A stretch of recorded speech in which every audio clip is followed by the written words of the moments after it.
Jesus told us 2,000 years ago that our mission is to go and make disciples of all nations. He also promised us that only after we accomplish that task will we receive the blessing of His return. So, how are we doing accomplishing our mission? To answer that, let's classify the 7 billion people on the earth today into 3 groups. Let's start with the Christians. About 33% of the world's population would identify itself as Christian. We call this segment of the population World C. C for Christian. It's important to remember that not all of the people that fall into World C are true believers in Christ. They merely identify themselves as Christian because of nominal belief in Jesus, or because they live in a country where everyone is considered Christian, so they would do the same. Next, there's the 38% of the world that has access to the gospel but has chosen not to follow Jesus. They have Bibles in their language, churches nearby, friends or co-workers who are potentially Christians, or access to other Christian resources in their language. These people have access to the good news, but just haven't acted on it yet. This segment of the population is called World B. That leaves us with 29% of the world, just over 1 out of every 4 people on this planet who not only have never heard of Jesus, they have no chance of hearing the good news of Jesus Christ. They have no access to the gospel, no Bibles, no churches, no believers nearby, no chance to learn about Jesus. We call that 29% World A.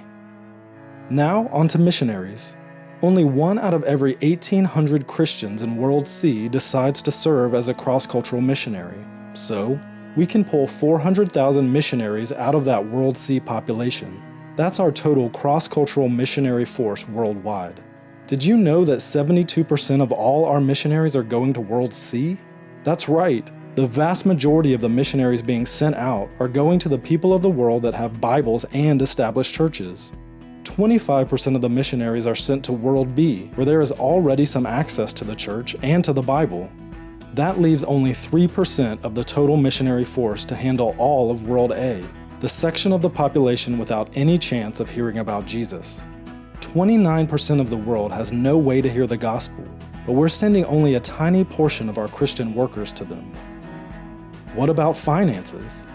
Annually, all those Christians in World C earn a total of $42 trillion. And, together, they give about $700 billion to Christian causes each year. That includes everything: Christian nonprofits, churches, youth programs, missions, etc. Can you do the math? Less than 2% of Christian income is being given to Christ's causes. Out of that $700 billion given to all Christian causes, only $45 billion is given to missions specifically. That's a little over 6%. In fact, there is more money reported embezzled from the church each year than is given to missions. Remember those 400,000 missionaries? We have $45 billion to support them and their cross-cultural work, but how exactly is it allocated? Well, $39 billion goes to World C every year. Yep, 87% of that missions money is being spent in areas of the world that have Bibles and churches available.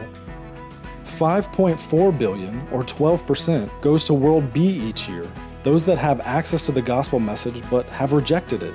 That leaves only $450 million, or 1% of all missions money going to World A, the least reached people of the world. To put that into perspective, annually Americans spend more money on Halloween costumes for their pets than gets sent to World A.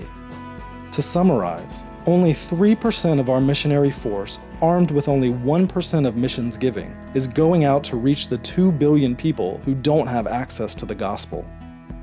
2 billion people are still waiting for the good news of Jesus Christ. So here's a question for you. What are you going to do to change that?